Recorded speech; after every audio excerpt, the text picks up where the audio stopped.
जो श्रेष्ठ से भी श्रेष्ठ हो, जो श्रेष्ठ से भी श्रेष्ठ हो, पावनाम च पावन, जो पवित्र को भी पवित्र कर दे महाराज। अब बताओ पवित्र को पवित्र कौन करेगा? दुनिया का अपवित्र जितने हैं सबको गंगा जी पवित्र करते हैं। गंगा जी से कोई पवित्र है? अब गंगा जी को पवित्र कौन करे महाराज? पावनानम च पावनम, पावनम मतलब पवित्र, पवित्र को भी जो पवित्र कर दे महाराज। और कृष्ण प्राप्ति करम सस्व साधनम तद्वदाधना, जो भगवान की हमें प्राप्ति करा दे ऐसी आप हमें साधन बताइए। कितना सुंदर प्रश्न किए। और देखिए हमें भी यहाँ से सीखना चाहिए। जब भी हम किसी संत से मिले, किसी गुरु से मिले, तो कहते हैं अन्न का कण और संत का क्षण। अन्न का कण और संत का क्षण कभी व्यर्थ नहीं जाना चाहिए। अगर हमारे बीच में कोई ज्ञानी व्यक्ति है, संत महापुरुष पहुंचे हुए, तो उससे ये मत पूछो कि महाराज मेरा धंधा पानी कैसे चलेगा, मेरे बाल बच्चे कैसे रहेंगे, ये मत पूछो भाई। उससे ये पूछो कि हमें भगवान की प्राप्ति होगी कि नहीं होगी महाराज, हमें कैसे, हम ऐसे क्या करें जिससे हमें भगवत प्राप्ति हो जाए। अन्न का कण और संत का क्षण, ये कभी बर्बाद नहीं करना चाहिए, इसका सदुपयोग ही करना चाहिए। तो यहाँ पर सूत जी महाराज, अब देखिए किसी से आप कुछ लेना चाहते हैं तो पहले उसकी प्रशंसा करना सीखो। हाँ, दुनिया में सबसे मीठा क्या चीज है जानते हैं मामा? दुनिया में सबसे मीठा क्या चीज है बताएगा बाबू गैरेज वाले? दुनिया में सबसे मीठा क्या है? मीठा चीज क्या है? गुड़। हाँ, खाया है। गुड़ से भी मीठा था।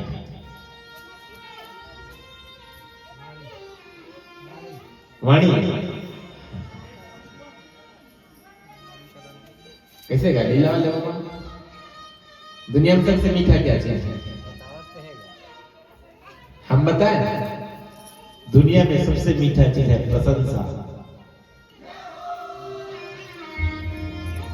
एक बार राधे राधे बोलो और जोर से। तुम्हारा आवाज मोर तक नहीं आवत है तो भगवान तक कैसे जाए हो?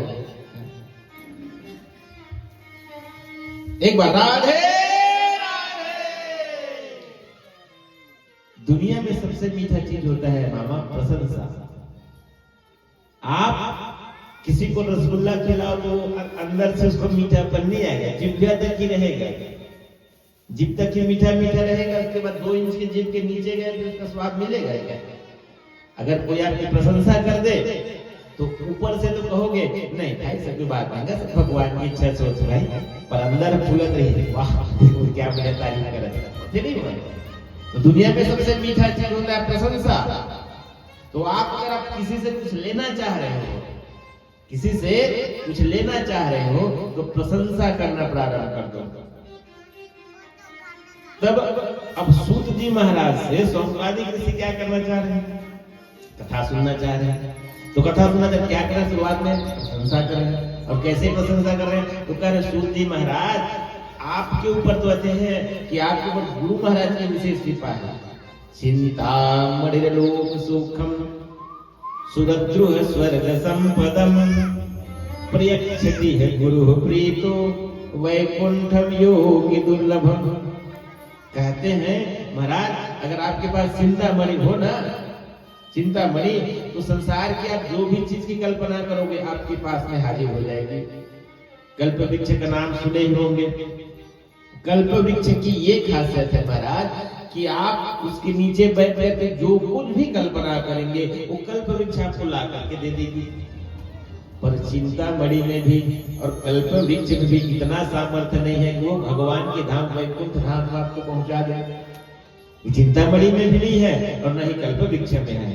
तो कैसे मिलेगी? तो कहते हैं पर्यक्षति है गुरु प्रीतो वैकुंठम योगी दुर्लभम। अगर गुरु के प्रति आप, गुरु अगर आपके मेहरबान हो गया, गुरु के अगर यदि आपके प्रति प्रेम हो गया तो गुरु में वो सामर्थ्य है कि वो योगियों को दुर्लभ भगवान की वैकुंठ धाम भी आपको पहुंचा सकता है। ये सामर्थ्य केवल गुरु में है महाराज। गुरु बना लिए, बन गया ना? क्यों पूछ लिया? ऐसी ही बात तो हमें कल बताना था, पर समय का अभाव था।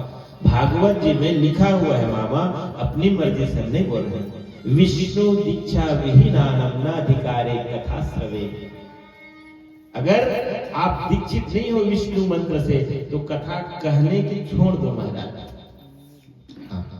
कथा कहने की तो छोड़ दो, कथा सुनने का अधिकार नहीं बताया शास्त्रों में। विष्णु दीक्षा विहीनानम नाधिकारे कथा श्रवे। तो अवश्य दीक्षा लेना चाहिए। और दीक्षा दो प्रकार से होती है, दो चीजों के हम लोग जहां तहां देखे हैं। एक होता है रुद्राक्ष की, रुद्राक्ष भी पहनते हैं, और एक होता है तुलसी की। तो को बड़ छोट कहत अपराध हो, दोनों में बड़ा और छोटा कौन है कहने में अपराध है मामा। पर मान्यता है, परंपरा है ये, जो वैष्णव परंपरा से जुड़े। आप सब लोग भी वैष्णव, हम भी वैष्णव हैं महाराज। एक चीज हमें आज तक समझ में नहीं आई, अभी कथा व्यास में है तो यहां से बोलना उचित नहीं है, पर तुलसी की जो दीक्षा है, तुलसी की महिमा ये बता। देखिए तुलसी दो प्रकार, सब लोग पहने होंगे तुलसी। मामा जी पहने हैं, मामा जी पहने, ये पहने, भैया पहने, आज वो चेला बेटा है साउंड वाला, गुरुदेव तुलसी माला पहने। तुलसी अवश्य धारण करना। और ये मत सोचना, बहुत लोग सोचते हैं कि कान में फूका है महाराज तुलसी नहीं पहनना, बिल्कुल ये गलत है मेरी बात। तुलसी कोई भी पहन सकता है महाराज, कोई भी, जिसका दीक्षा हुआ है वो भी पहन सकता है, जिसका नहीं हुआ है वो भी पहन सकता है। अब इसका मुझे ज्यादा जानकारी भी नहीं है। अगर कर के भीतर करना है तो वृंदावन चले जाना प्रेमानंद महाराज के पास, प्रेमानंद महाराज के पास, वो आपको इसका तर्क वितर्क से संदर्भ कर देगा। तुलसी की इतनी महिमा बताई है। और जो विष्णु की इच्छा देंगे वो तुलसी ही देंगे। तुलसी की महिमा हम लोग बताएंगे आपको अंतिम दिवस में, जिस दिन तुलसी व्रत कराएंगे। तो इतना मान के चलना। और तुलसी पहनने वाले को विशेष सावधान रहना भी पड़ता है, बहुत सावधान रहना पड़ता है, सात्विक रहना पड़ता है, मांस मदिरा नशे से दूर रहना चाहिए तुलसी पहनने वाले। और तुलसी भी दो प्रकार से धारण होती है महाराज। हम लोग पूरे गले भर तुलसी पहनते हैं और बोलते हैं क्या पहने, कंठी पहने महाराज। ओ हनु है कंठी, वो तुलसी माला है जो अपने नजरों से दिख जाए, अपने नजरों से जो दिख जाए वो माला है। और जो कंठ में बंधा हुआ है, जैसे हम पहने हैं, जो कंठ में बंधा हुआ है वो कंठी है। तो देखिए महापुरुषों ने रास्ता निकाला है, हमें इतनी सामर्थ्य नहीं कि हम रास्ता निकाल दें महाराज। तो कहते हैं अगर किसी कारणवश आप अभक्ष भोजन कर ले, अभक्ष भोजन जो भगवान का भोग ना लग सके वही है अभक्ष भोजन। सीधी सी बात, जो भगवान का भोग लग जाए वही भक्ष है। क्यों? तुम्हें निवेदित भोजन करही, भगवान को निवेदित करके ही भोजन करना चाहिए। और जिस चीज को भगवान को निवेदित नहीं कर पा रहे, भगवान को भोग नहीं लगा पा रहे हैं, तो वो अभक्ष है, वो भक्ष नहीं है। आप उसको भोजन तो नहीं कह सकते। अगर किसी कारणवश हम तुलसी पहने हैं और अभक्ष कहीं हम भोजन कर लिए तो आपको दोष लगेगा। कब दोष लगेगा? अगर आपकी नजरों से आपकी तुलसी माला दिख रही हो तब दोष लगेगा। और जैसे कंठ चिपका के पहने हुए हैं तो आपकी नजर, हमारी नजरों से नहीं दिख रहा है, तब वहां दोष नहीं लगता। तो इसलिए तुलसी का कंठी पहनना चाहिए। हम जैसे जो संसारिक लोग हैं इसे कंठी पहनना चाहिए, ऐसे माला नहीं पहनना चाहिए। साधु संत महात्माओं के लिए जो हर हमेशा साधन में तत्पर हो, ऐसी तुलसी की माला धरना। तो भागवत में लिखा विष्णु दीक्षा विनानम नधिकारी कथा श्रवे, जो वैष्णव मंत्र से ना हो। और वैष्णव कौन? सिर पर नाम क्या क्यों वैष्णव लिखे, बोले वैष्णव वही सरनेम में लिख दे, कौन है पंडित श्री प्रदीप वैष्णव, कौन भरेवा वाले, नाम के आगू वैष्णव लिखे, उसमें थोड़े वैष्णव ही महाराज। नाम वैष्णव 10 विप्राणाम, कर्म वैष्णव शतानि च, ज्ञान वैष्णव ममोदेहि, त्याग वैष्णव दुर्लभ। 4 प्रकार के वैष्णव, एक नाम वैष्णव, एक कर्म वैष्णव, एक ज्ञान वैष्णव और एक त्याग वैष्णव। तय कौन वैष्णव है बता? अपन आपला वैष्णव कहता है, मैं वैष्णव बाल मुकुंद वैष्णव कहते, कौन वैष्णव है? जानना है तो माटे बोल वृंदावन बिहारी लाल की। 4 वैष्णव। वैष्णव परंपरा है भाई। वैष्णव होना मतलब गर्व की बात है। हमें अपने आप, हम लोग भूल गए कि हम किस कुल में जन्म लिए हैं, किस परिवार में जन्म लिए हैं। हम पिछले जन्म में पता नहीं कौन से अच्छे कार्य किए होंगे जो वैष्णव कुल में भगवान ने हमें जन्म दे दिया है। जो वैष्णव एक भजन भी ना भैया, गा तो भैया। वैष्णव जन तेने कहिए जो पीर पराई जाने रे। एक है ना, वैष्णव का अर्थ ही होता है महाराज, वैष्णव मतलब होता है भक्त। वैष्णव मतलब भक्त होता है। और यहाँ एक गुरुजी महाराज एक बहुत सुंदर उदाहरण देते थे बाबा। हाँ, सियान बबे मतलब का वही भजन है कि वैष्णव कोई भी बन सकता है। कैसे कैसे कैसे बन सकता है? कहते थे बेटा अयोध्या जाना, अयोध्या जाना, वहां बड़ी छावनी, छोटी छावनी, आश्रम है, बड़ी बड़ी आश्रम है, बड़ी बड़ी महंत रहते हैं। तो महंत को आप जा करके कहना कि बाबा अपने संसार से मुक्त होना चाहता हूं, मैं वैराग्य धारण करना चाहता हूं। तब क्या करेंगे वो आपका जात नहीं पूछेंगे, वो आपका जात नहीं पूछेंगे कि कौन सी जाति से आए हैं। जब का साधु संत महात्मा जानता कहा जाता है। अगर अपने आप को आप जाति में लेते हो कि मैं वैष्णव जाति का हूं, तो आप उसको जानते हो कौन सी जाति के। कहते हैं हरि को भजे सो हरि को होई, जात पात पूछे नहीं कोई। तो वहां क्या करेंगे महंत जी? पहले तो आपको समझाएंगे महाराज कि नहीं बेटा, भगवान जब गृहस्थी में जाओ वहां रहो, बढ़िया रहो। पर अगर फिर भी आप नहीं महाराज मुझे संसार से वैराग्य हो गया, संसार से कोई मतलब नहीं है, तब वो क्या करेंगे? आपको एक नाम देंगे। वहां आपको एक नाम देंगे, वहां आपको मंत्र देंगे, वहां आपको गले में तुलसी देंगे, वहां आपको हाथ में कलावा देंगे, 5 चिन्ह देंगे महाराज, वहां सिखा देंगे। 5 प्रकार के चिन्ह अगर के आपको वहां से मिल गया, फिर आप वैष्णव बन गए। और यही है नाम वैष्णव। अभी बता रहे नाम वैष्णव 10 विप्राणाम। तो नाम वैष्णव कौन है? वही है नाम वैष्णव जिसके मस्तक पर ऊर्ध्वपुंड तिलक धारण हो, जिसे गले में तुलसी माला हो, जिसका सीखा हो, जिसमें कलावा बंधा हुआ हो, जो राम विष्णु का मंत्र हो, मंत्र का जाप कर, जिसका भक्त हो, वो नाम वैष्णव है। उदाहरण अब कहां से प्रमाण दे महाराज? कहां से प्रमाण दे? तो काधित नय मन चिंता व्यापी। मामा महाराज गांधी का पुत्र कौन है? नाम बोला था विश्वामित्र। महाराज गांधी कौन है? छत्री। तो छत्री के बेटा क्या होना चाहिए? छत्री होना चाहिए।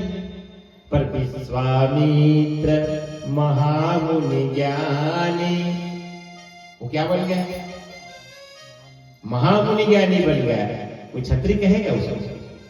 तो ऐसे ही अगर आप अपने कर्म सुधार ले तो कोई भी वैष्णव बन सकता है महाराज। वैष्णव कोई सरनेम नहीं, कोई जाति नहीं, भगवान के भक्त को ही वैष्णव कहते हैं। अब भक्त किसे कहें? अगर हम अपने आप को वैष्णव मानते हैं, वैष्णव को भक्त मानते हैं, तो क्या हम भक्त की कैटेगरी में हैं? क्या हमें भक्त की लक्षण है?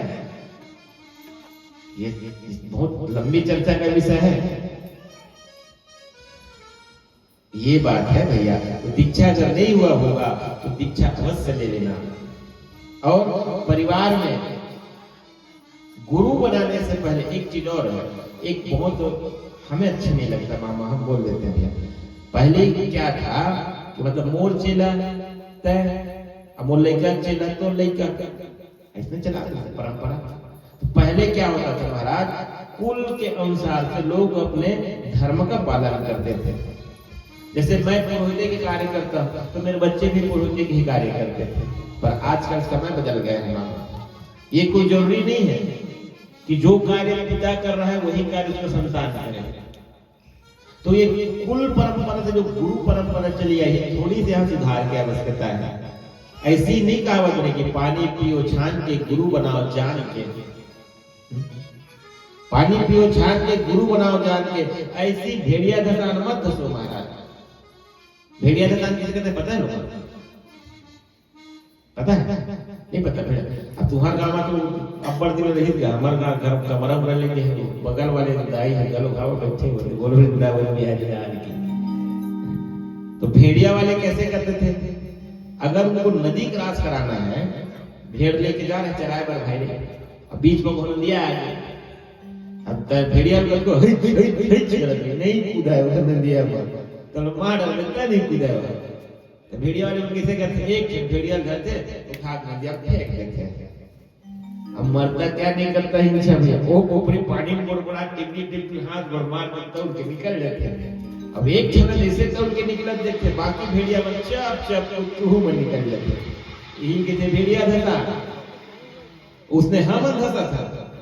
मोर दादा गुरु को ने वो है, वो महाराज आएगा, हाँ तो मोर लेकर गुरु को नहीं, वो महाराज के लेकर मोर लेकर गुरु, भले इतनी नहीं कह दारू पियत गांजा पियत नशा करत है कुछ पूरा, उसने गुरु बना के तरबे की गुरुबे मोर बता तो नरक, उसने को गुरु बना ले और कुल परंपरा लेके रहता है। अब वो गुरु महाराज तोर गुरु महाराज बढ़िया है, मैं मान ले अच्छा।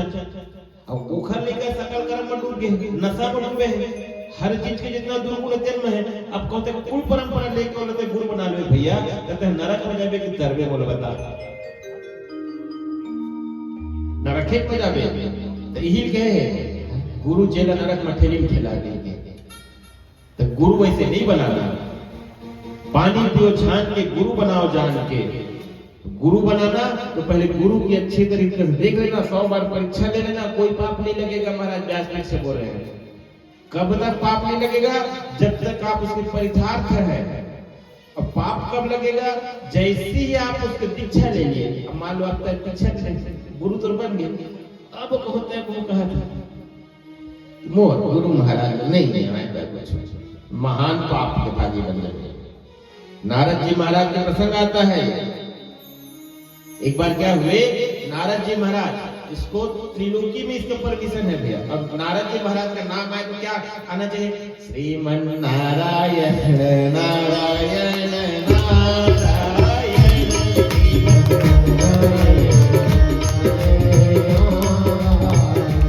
श्रीमन नारायण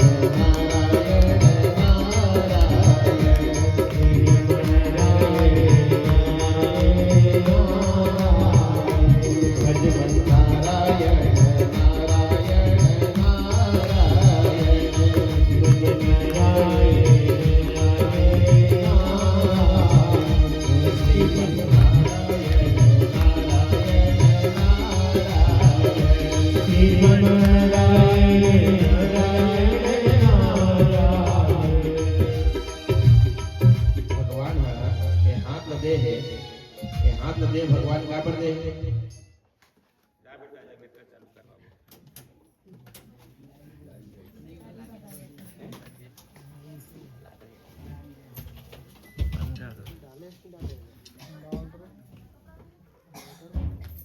प्रसन्न